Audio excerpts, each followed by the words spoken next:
Olá, amigos e irmãos, muito bem-vindo a você que assiste e tem acompanhado o nosso canal. Hoje nós estaremos trazendo um novo assunto, né? Vamos conversar um pouco, tá bom? Como a gente está gravando um vídeo, para melhor compreensão de todos, a gente precisa conversar pausadamente para que a pessoa consiga entender aquilo que estamos expondo, tá certo? Não é como você está no púlpito de uma igreja, diferente, né? Mas, contudo, os assuntos que conversamos é mais ligado à área religiosa, à igreja, povo de Deus. Já é de manhã, tá frio, tá chovendo. Olha, eu tô com essa blusa, né? Ó, tô com esse jaleco aqui, uma terceira blusa por dentro. Isso, porque tá frio demais. Então, vamos falar de um assunto também. Às vezes existem algumas perguntas que às vezes elas ficam no vazio, não tem uma resposta concreta. Eu não sei se eu vou conseguir esclarecer tudo aqui nesse tempo que é curtinho, depende de um pouco mais de tempo. Há algumas perguntas que são feitas porque as pessoas têm nas suas mentes que gostariam de fazer as suas lideranças, tentar entender. Entenda bem, vou explicar a você. Entenda bem. Quando nós fazemos uma pergunta, nós precisamos entender. Quando você faz uma pergunta a uma pessoa, você precisa esperar a resposta. Não tem como você fazer uma pergunta para a pessoa e gerar um debate insano, né? Gerar um debate fora de contexto, uma discussão fora de contexto. Você precisa entender que aquele que está te dando uma resposta ou te respondendo aquela pergunta que você fez, ele se esforçou para isso. Agora, se você tem um pensamento ou uma situação para acrescentar neste assunto que você perguntou, aí você precisa ter uma elegância para poder acrescentar. Se você faz uma pergunta para uma pessoa, né, principalmente uma liderança, ou uma pessoa, ou um professor, sala de aula, seja qual for, seja na igreja, seja na vida secular, você precisa agora apresentar uma proposta, né, que se une àquilo que aquela pessoa falou. Por exemplo, já que nós estamos num contexto cristão, é diferente. Existe a seguinte pergunta: como ser um cristão obediente no tempo presente? É uma pergunta. Como ser um cristão, né, que não se envolva nas coisas atuais em que a modernidade está oferecendo? Como ele vai lidar com isso? Com as linhas diferenciadas de pensamento? Está entendendo? Como o cristão irá se posicionar diante de novas tendências e ideias que aparecerão no contexto mundial, de nação onde ele está, de cidade e igreja? Como ele vai se posicionar? Como o cristão irá se posicionar diante de todas as linhas de pensamento, que são diversas? Nenhuma sociedade se sustenta sem a sua base. Qual? E nenhuma igreja, digo, como cristão, nenhuma igreja se sustenta sem a sua base. Qual é a base da igreja? Todas as igrejas precisam estar baseadas nesta base. A base da igreja é Cristo. Compreende? Então existem N questões relacionadas a modo de se vestir, no cuidado do corpo, nos relacionamentos, nas ideologias, nas linhas de pensamento.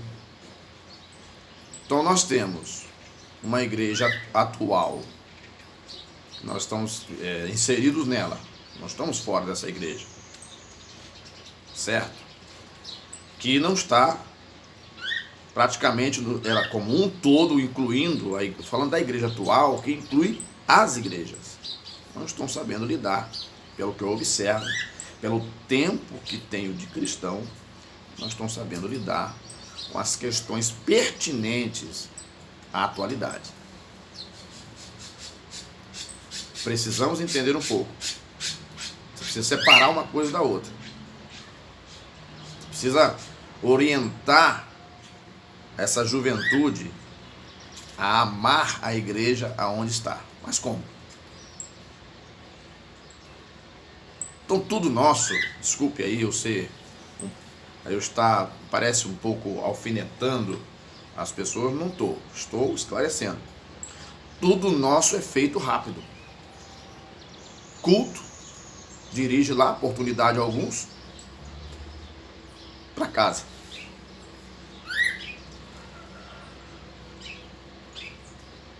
Daqui a pouco voltamos no outro culto, se juntamos de novo, canta o conjunto, canta o grupo, prega de novo, para casa.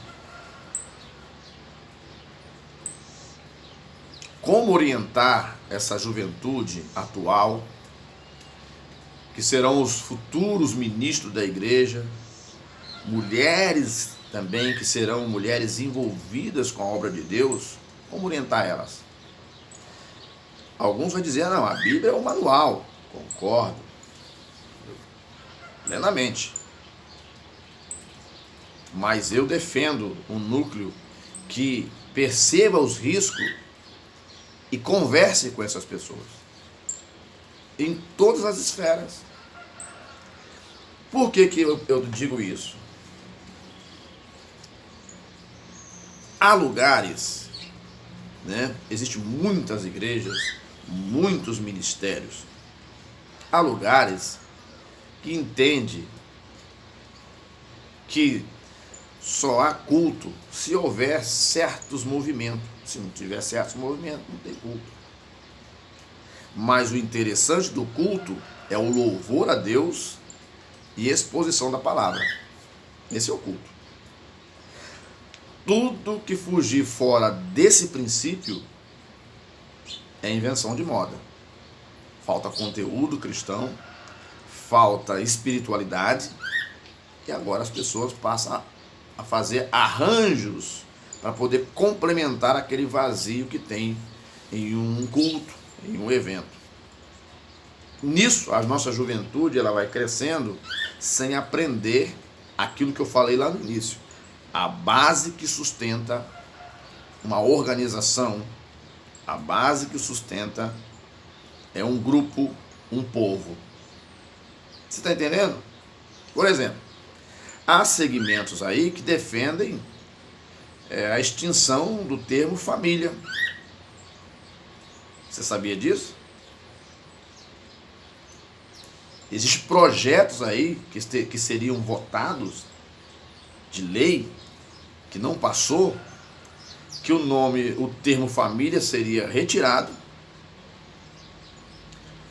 o termo pai seria retirado, mãe seria retirado, avô seria retirado, tio seria retirado. A pessoa seria um indigente ambulante. Agora, como que eu vou me defender dessas coisas? E como que eu vou defender os meus filhos? E como que eu vou ajudar a minha igreja a sobreviver nesse tempo difícil? A Bíblia está cheia de exemplos disso. E isso aconteceu no povo israelita, o povo judeu, que se meteu em muitas tendências daquela época e o que restou para eles foi quase a sua aniquilação. Você tá entendendo? Porque você precisa entender uma coisa, que por trás de muitas coisas bonitas tem uma artimanha do inimigo. Hoje nós vivemos num tempo que as pessoas estão muito preocupadas com a exposição. E nessa preocupação há excessos. Há pessoas que ficam deprimidas, né, porque não conseguem sustentar a sua vaidade. Isso porque elas estão crescendo dentro de um contexto que sustenta esse tipo de coisa. Mas a vida é muito mais do que a vaidade. Consegue entender? Deus reprovou a vaidade do homem, né? Em muitos casos. Jesus também falou isso. Que nem Salomão, em toda a sua glória, conseguiu se vestir igual ao lírio dos campos. O lírio do campo não planta, não cega.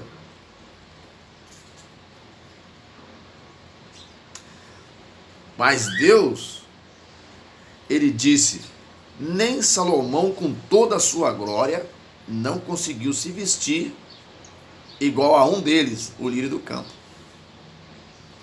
Depois Jesus falou também, olha as aves do céu, que não planta e nem não semeiam e nem cegam, e nem colhem, mas o Pai Celestial as alimenta. Você consegue entender? A nossa geração, a juventude, esses adolescentes, essas crianças que estão na faixa etária kids, entre 9, 10, 11 anos, 12, elas têm uma capacidade de absorção muito grande. É nela que temos que investir para quando ela chegar numa idade de juventude, ela sabe o que ela quer. Quando esse adolescente, esse jovem chega na faculdade, ele tem uma visão cristã. Pensa comigo. Ele foi orientado pelos seus pais, pela igreja, mas ainda, talvez os pais, a igreja, não estudou, né, as tendências atuais. E agora esse jovem chega na faculdade, no nível superior, ele é confrontado com novas ideologias, novos pensamentos, que irá confrontá-lo com o ensinamento que ele teve. Como que ele irá se sobressair ou se defender desses pensamentos que ele vai encontrar? Ele precisa ser orientado. Não é nessa rapidez que nós estamos falando. Você vai no culto de 2 horas, já tem pressa de ir para casa. É muito difícil hoje em dia você marcar um evento e você ter um apoio maciço dos pais, das lideranças, dos oficiais e ministros da igreja. Às vezes você marca um evento de jovens, quase que os obreiros ou os ministros não vão.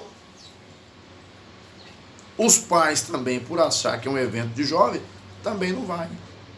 O jovem, ele se sente desassistido. Tá certo? Olha só, já na vida secular, não, o pai leva o filho para o futebol, leva o filho para dar uma volta na rua, ir na discoteca e tudo mais. O pai cristão, ele não, ele manda o seu filho para a igreja e fica em casa.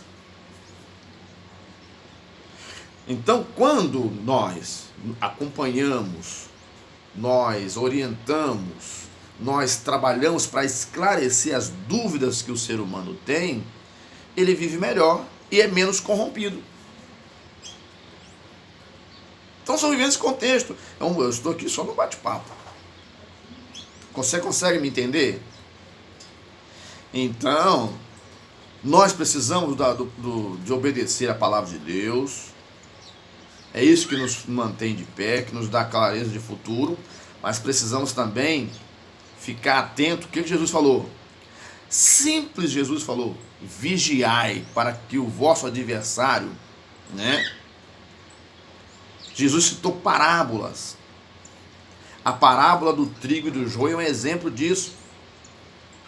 O que Jesus falou?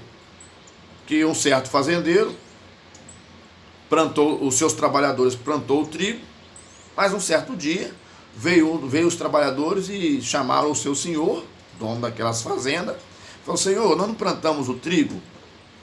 O senhor falou, o chefe, o dono daquelas terras falou assim: sim, plantaste o trigo. Mas um dos funcionários, dos empregados, perguntou: mas por que nasceu o joio? E o único segredo, às vezes a gente lê isso na igreja, passa desapercebido no ouvido das pessoas. O que aquele dono daquelas terras falou? Certo, vocês plantaram o joio, mas enquanto vocês dormiam, o inimigo veio e semeou o joio no meio do trigo. O diferencial está no dormir. O dormir, literalmente, lá para eles, era o dormir depois de um dia de trabalho. Lá, você seguindo o texto na condição literal, onde Jesus disse essa palavra, lá, para eles, era enquanto deu a tarde, deu a noite, eles foram dormir. E era muito comum em terras antigas ou plantações, quando, entenda bem, que a Bíblia se resume só ao ponto que é interessante, mas vou esclarecer. Eu tenho aqui 2 alqueires de terra. O meu vizinho, produtor também, tem 2 alqueires de terra. O que acontece? Nós confiamos um no outro. Mas o meu vizinho não quer que eu produza. Exemplo, meu vizinho não quer que a minha produção seja uma produção grande, porque senão poderia atrapalhar ele também negociar a sua produção. O que ele faz? Ele vai agora e sabota. Coloca pessoas para sabotarem a minha lavoura. Ou abre para entrar o animal.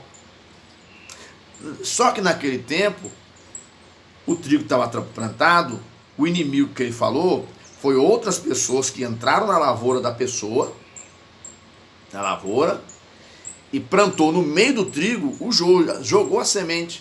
O trigo nasceu, quando o joio nasceu junto com o trigo, parecia igual, mas só que a partir do momento o joio sufocava o trigo. E isso, você analisando tudo, fazendo uma analogia da situação, você vai observar que tudo acontece dentro do tempo. O trigo nasceu da noite para o dia? Não. O joio nasceu da noite para o dia? Não. São situações que vão acontecendo ao longo do tempo, ao longo dos anos, e quando chega lá no final, o trigo está sem força, o joio já é uma plantação considerada uma erva daninha. Agora o trigo perde o vigor espiritual, perde a força, é raquítico, o fruto é pequeno ou nem produz o fruto. Consegue me entender?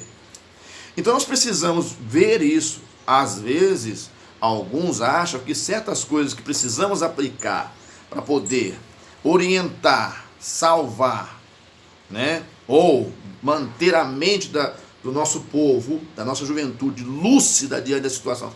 Há pessoas que gritam muito: Deus vai fazer e que não sei o quê. Mas quando sai do culto, está reclamando.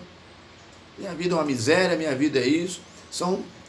Jesus falou que não pode sair 2 fontes, 2 tipos de água de uma fonte só. Mas tem pessoas que têm esse tipo de comportamento. Lá na casa de Deus, no microfone, a pessoa diz: estamos com Deus, Deus está conosco e vamos fazer. Depois do culto, está lamuriando, está reclamando, está bestemando, está falando que a vida é ruim, que Deus não olha para ele, está reclamando dessa forma, mas no microfone disse outra coisa. Então nós precisamos ter cuidado.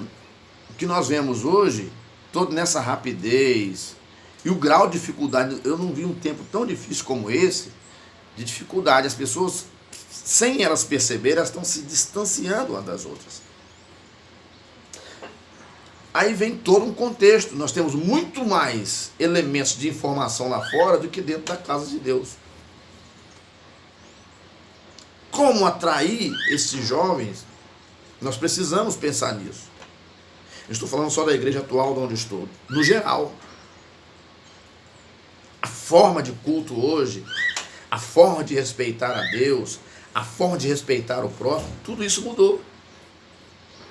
Não há um respeito, não há uma ordem, e as pessoas andam do jeito que quiser. E isso faz com que nós não tenhamos uma identidade cristã. Quando nós não temos uma identidade cristã, nós estamos agora sujeitos a ser seduzidos pelas novas tendências. Certo? Aí entra muita coisa, não há uma explicação, não há uma conversa, não há um entendimento. Presta atenção. Olha a mente humana. É questionado da pessoa usar terno ou não na igreja, mas não usa nos bancos?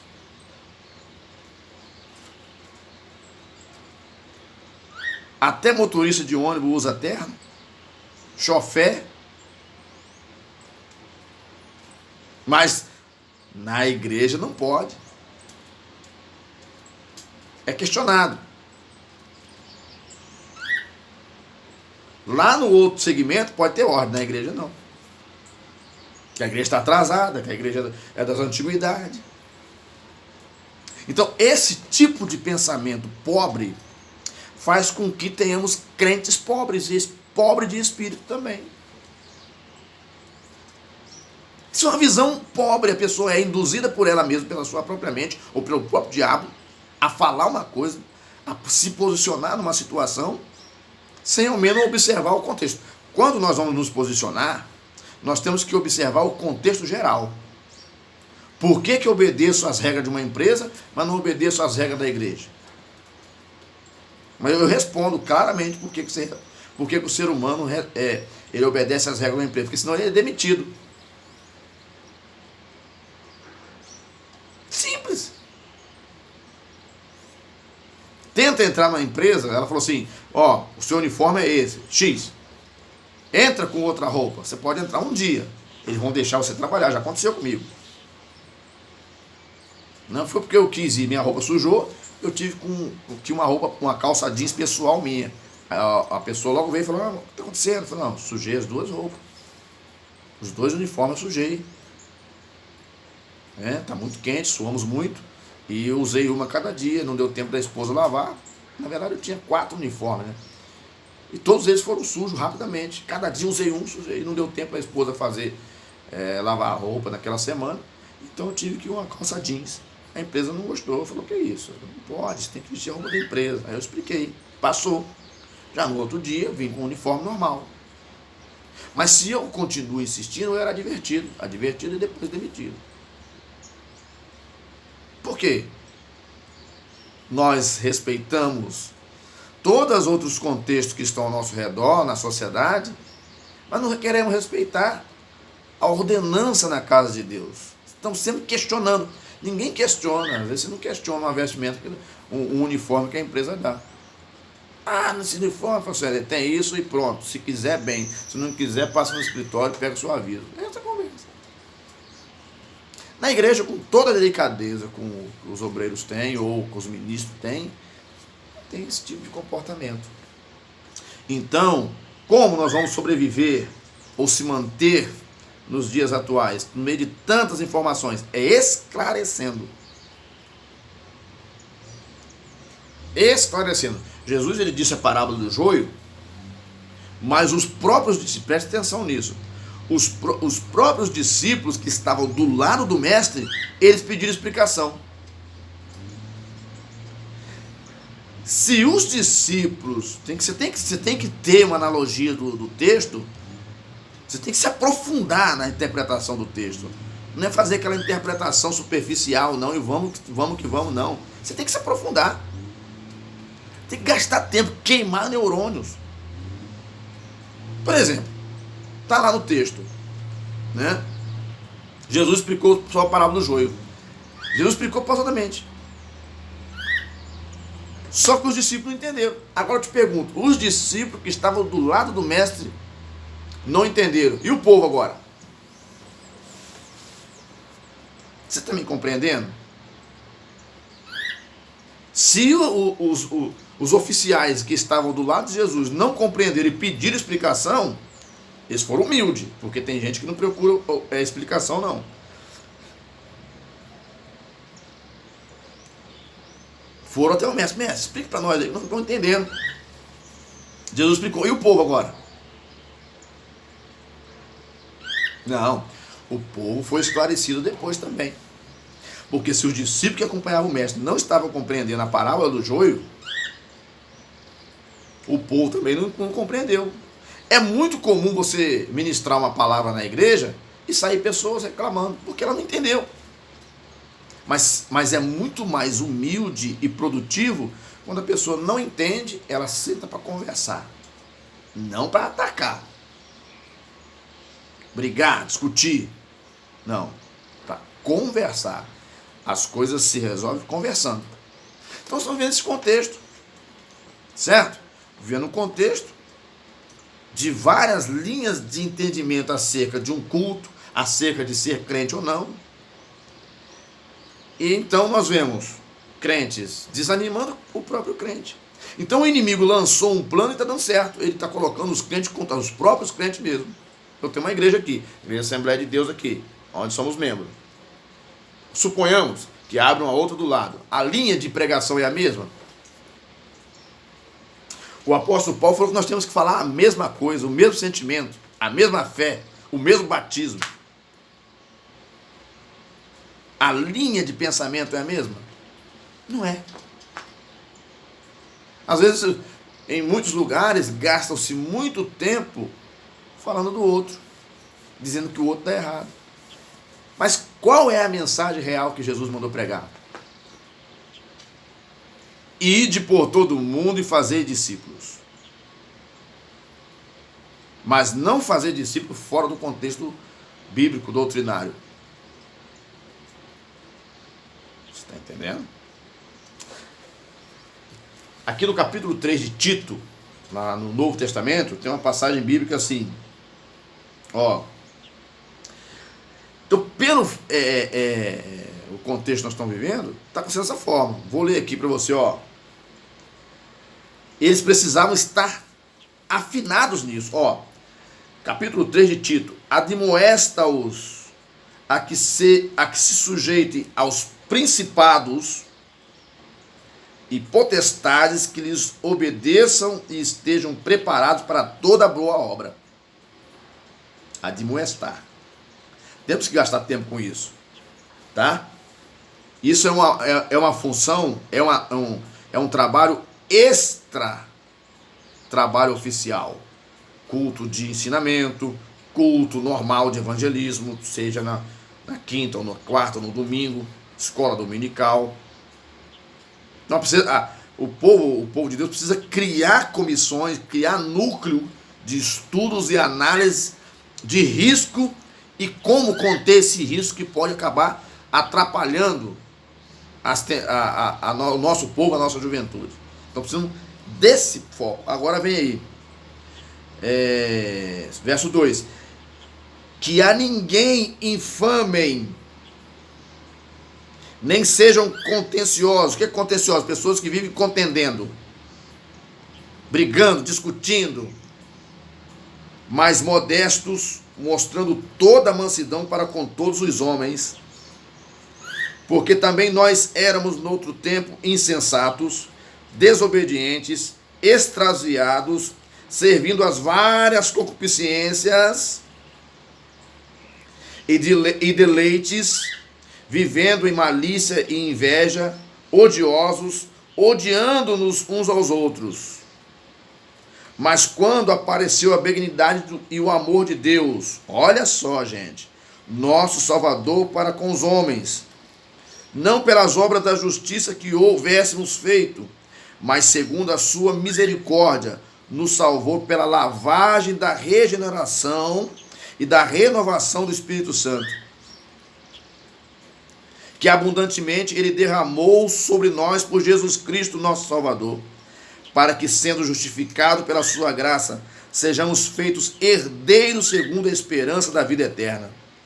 Fiel é a palavra, e isto quero, que deveras afirmes, para que os que creem em Deus procurem aplicar-se às boas obras. Estas coisas são boas e proveitosas aos homens. Verso 9. Mas não entrem em questões loucas, de genealogias e contenda, nos debates acerca da lei, porque são coisas inúteis. A pessoa se mete em cada coisa. Ao homem herege, aquele que é resistente, depois de uma ou outra demonstração, evita-o, sabendo que esse tal será pervertido e peca, estando já em si mesmo condenado. Então, essa palavra de Tito aqui, Tito, um jovem pastor, né, da igreja das regiões da Grécia ali, ele é admoestado por Paulo a assumir uma postura diante das situações, mas que nós tenhamos uma postura amável, compreensiva, que nós cheguemos ao entendimento, ao esclarecimento das coisas, criemos situações para viver como um povo unido, que tem a presença de Deus, a essência de Cristo na sua vida. Não essa confusão que nós estamos vendo aí. Não esse tipo de confusão que nós estamos vendo aí. As pessoas acham que culto é da forma que estão fazendo. Muita baderna, muita bagunça. Entendeu? E isso tira o foco central da palavra de Deus. Deus quer salvar cada um de nós, mas nós precisamos se atentar à sua palavra. Não a manobras humanas. Que Deus abençoe a sua vida. A gente volta a conversar numa próxima oportunidade, bater um papo aqui. Se você quiser comentar aí, a gente tiver alguma pergunta para fazer, estamos aqui prontos para poder, de alguma forma, te ajudar a esclarecer que o reino de Deus é vida e paz. Amém.